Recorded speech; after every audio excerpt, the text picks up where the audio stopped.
नमस्कार प्रिय दर्शकों। तो हाजिर हैं दिन भर की प्रमुख खबरों के साथ। तो इससे पहले खबरों को विस्तृत रूप से जानने निवेदन रहेगा, कृपया चैनल को अभी सब्सक्राइब करें। तो पेश हैं आज दिन भर की प्रमुख खबरें। हिमाचल प्रदेश में रविवार को साफ रहेगा मौसम, 16 अप्रैल से फिर बारिश और बर्फबारी के आसार। हिमाचल प्रदेश में कल से मौसम साफ रहेगा। 13 से 15 अप्रैल तक प्रदेश के अधिकांश क्षेत्रों में धूप खिलने का पूर्वानुमान है। 16 अप्रैल से पश्चिमी विक्षोभ सक्रिय होने पर कई जगह बारिश और बर्फबारी के आसार हैं। शुक्रवार रात राजधानी शिमला सहित कई क्षेत्रों में बादल बरसे, पहाड़ों में बर्फबारी हुई। मौसम में आए बदलाव से लाहौल स्पीति और किन्नौर के न्यूनतम तापमान में कमी दर्ज हुई है। मैदानी क्षेत्रों में गर्मी से कुछ राहत मिली है। वहीं शनिवार को यानी आज प्रदेश में कई जगह दिन भर बादल छाए रहे। मौसम विज्ञान केंद्र शिमला ने 16 और 17 अप्रैल को उच्च पर्वतीय क्षेत्रों किन्नौर, लाहौल स्पीति सहित चंबा, कुल्लू, कांगड़ा, शिमला और मंडी के ऊंचाई वाले क्षेत्रों में बारिश और बर्फबारी की संभावना जताई है। मैदानी जिलों ऊना, बिलासपुर, हमीरपुर, कांगड़ा सहित सिरमौर और सोलन में 17 अप्रैल तक मौसम साफ रहने का पूर्वानुमान है। 18 अप्रैल को पूरे प्रदेश में मौसम खराब बना रहने के आसार हैं। सोलन में 1.5 माह बाद भारी बारिश, ओलावृष्टि से नकदी फसलों को पहुंचा नुकसान। सोलन में आज करीब 1.5 माह बाद भारी बारिश के साथ ओलावृष्टि हुई। ओलावृष्टि से नकदी फसलों को भारी नुकसान हुआ है। इससे किसानों की परेशानी बढ़ गई है।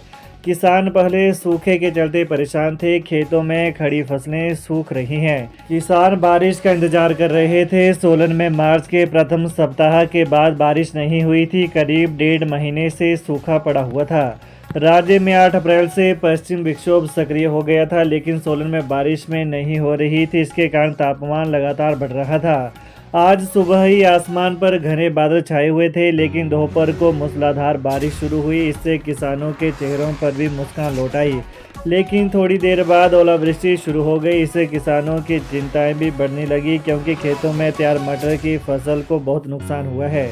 इसके अलावा टमाटर व शिमला मिर्च की पौध के साथ पलम व आड़ू को भी काफ़ी नुकसान हुआ है। दोपहर बाद फिर मौसम साफ हो गया, लेकिन शाम करीब 5 बजे फिर बारिश शुरू हो गई। हिमाचल प्रदेश में टूटा पुल, 10 पहिया ट्रक का भार सह नहीं पाया। 5 दशक पुराना पुल। ओट बंजार सैंज हाईवे 305 में आने वाले मंगलोर के पास मंगलोर खड्ड पर बना 52 साल पुराना पुल भारी वजन से ध्वस्त हो गया। शुक्रवार देर रात करीब 3:30 बजे 10 पहियों वाले किलंकर ट्रक का भारी कंक्रीट पुल सहन नहीं कर पाया। सीमेंट मिक्सचर वाला यह ट्रक पुल टूटने के बाद मंगलोर खड्ड में जा गिरा, जिसमें चालक घायल हुआ है। इसके बाद एनएच में वाहनों की आवाजाही पूरी तरह से ठप हो गई। 12 घंटों के बाद वैकल्पिक मार्ग बनाकर एनएच से छोटे वाहनों की आवाजाही बहाल हो सकी। वहीं डीसी कुल्लू ने अब मामले की जांच के आदेश दिए हैं। ग्राम पंचायत मोरसू सुल्तानी के सिद्धपुर गांव में स्लेट पोस्ट मकान जलकर राख। ग्राम पंचायत मोरसू सुल्तानी के सिद्धपुर गांव में अजीत सिंह सपुत्र नंदू राम का मकान जलकर राख हो गया। पीड़िता अजीत सिंह ने कहा कि सुबह जब 4 बजे उठा तो ऊपर की मंजिल पर आग लगी हुई थी। परिवार के सदस्यों के शोर मचाने पर आसपास की सभी लोग आग बुझाने दौड़े। वहीं फायर ब्रिगेड की गाड़ी सुबह 6 बजे पहुंची, परंतु रास्ता तंग होने के कारण गाड़ी सपोर्ट में नहीं पहुंच सकी। लेकिन कर्मचारी मौके पर पहुंच गए और उन्होंने भी आग बुझाने में मदद की। अजीत सिंह के अनुसार घर का सारा सामान जलकर राख हो गया, जिसमें डबल बेड में रखा सामान, टीवी, फ्रिज, नकदी और गहने भी जलकर राख हो गए। मौके पर हल्का पटवारी ललित मोहन ने परिवार को 10,000 रुपये की राहत राशि दी। मौके पर मोरसू सुल्तानी की प्रधान रचना कुमारी, जिला परिषद सदस्य राजेश कुमार भी पहुंचे। शिमला में सीआईडी अधिकारी बनकर तीमारदार से ठगे 29,000 रुपये, नशा तस्करी के नाम पर ली तलाशी। राजधानी शिमला में सीआईडी अधिकारी बताकर लोगों से ठगी करने का मामला सामने आया है। आईजीएमसी से लक्कड़ बाजार जा रहे एक तीमारदार को सीआईडी अफसर का रोप दिखाकर आरोपी ने 29,000 रुपये की रकम ऐंठ ली और मौके से फरार हो गया, लेकिन पुलिस ने उसे चलौठी क्षेत्र में दबोचने में कामयाबी हासिल की। आरोपी की पहचान मेथु निवासी कोटखाई के रूप में हुई है। पुलिस ने आरोपी से ऐंठी गई रकम भी बरामद कर ली है। जानकारी के अनुसार शिमला जिले के रोहड़ू निवासी 63 वर्षीय हरिलाल 10 अप्रैल को पत्नी का इलाज करवाने के लिए आईजीएमसी लेकर आए थे। शुक्रवार को वो आईजीएमसी से लक्कड़ बाजार की ओर कंबल खरीदने जा रहे थे। इसी दौरान रास्ते में एक व्यक्ति ने उसे अपनी कार में लिफ्ट दी।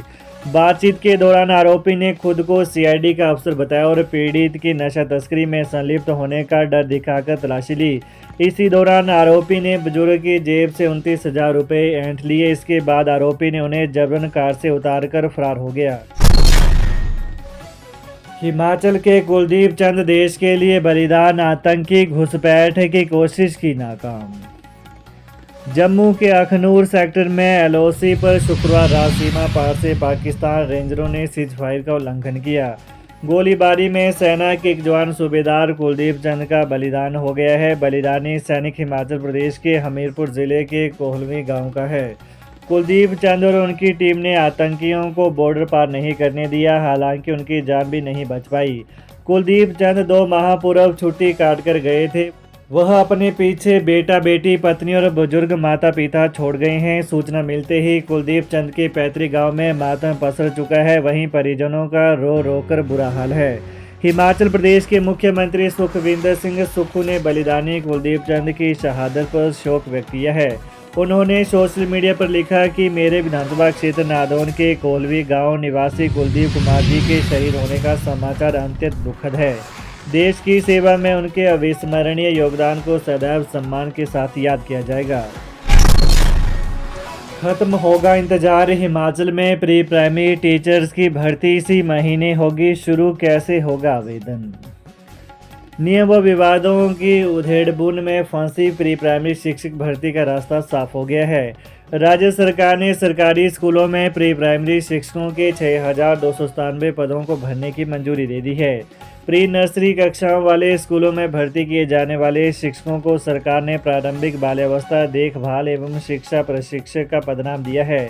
इसी महीने इसके लिए भर्ती प्रक्रिया शुरू हो जाएगी। हिमाचल प्रदेश राज्य इलेक्ट्रॉनिक्स निगम के माध्यम से ये भर्तियां की जाएंगी। शिक्षा मंत्री रोहित ठाकुर की अध्यक्षता में बीते रोज आयोजित समीक्षा बैठक में निर्णय लिया गया है। बैठक में भर्तियों के मामले पर विस्तार से चर्चा की गई। अधिकारियों ने बताया कि भर्तियों को लेकर कोर्ट ने जो रोक लगाई थी वो हट गई है। अब इसमें कोई विवाद नहीं है। इलेक्ट्रॉनिक निगम ने बताया कि कंपनियों का चयन कर लिया गया है। विभाग से आधिकारिक आदेश आने का इंतजार है। आदेश आते ही वो इसके लिए प्रक्रिया शुरू कर देंगे। विपक्ष नेता जयराम ठाकुर बोले, झूठ बोलकर सत्ता में आई कांग्रेस सरकार डगमगाई। व्यवस्था पतन का दौर जल्द समाप्त होने वाला है। झूठ बोलकर सत्ता में आई कांग्रेस सरकार डगमगाई हुई है। सरकार को समझ ही नहीं आ रहा है कि कैसे सरकार चलाए। हम मामूली अंतर से पीछे रह गए। सत्ता पक्ष हमारी आवाज़ को नहीं दबा सकता है। हम जनहित के मुद्दे उठाते रहेंगे। यह बात नेता प्रतिपक्ष जयराम ठाकुर ने चंबा में कही। उन्होंने कहा कि प्रदेश में सरकार नाम की कोई चीज़ ही नहीं रह गई है। कहा कि जनता का भरोसा कांग्रेस सरकार से उठ चुका है। ये फिर आपके बीच आएंगे और झूठे वादे कर आपको बरगलाने का प्रयास करेंगे। कहा कि चुनावों से पूर्व भी इन्होंने झूठ बोला और अब भी झूठ बोलकर सरकार चलाना चाहते हैं, लेकिन जनता ने अब 2.5 साल में ही इनको परख लिया है। उन्होंने कहा कि जनजातीय क्षेत्रों में जो विकास पूर्व की भाजपा सरकार के समय हुआ वो आज से पहले कोई नहीं कर पाया।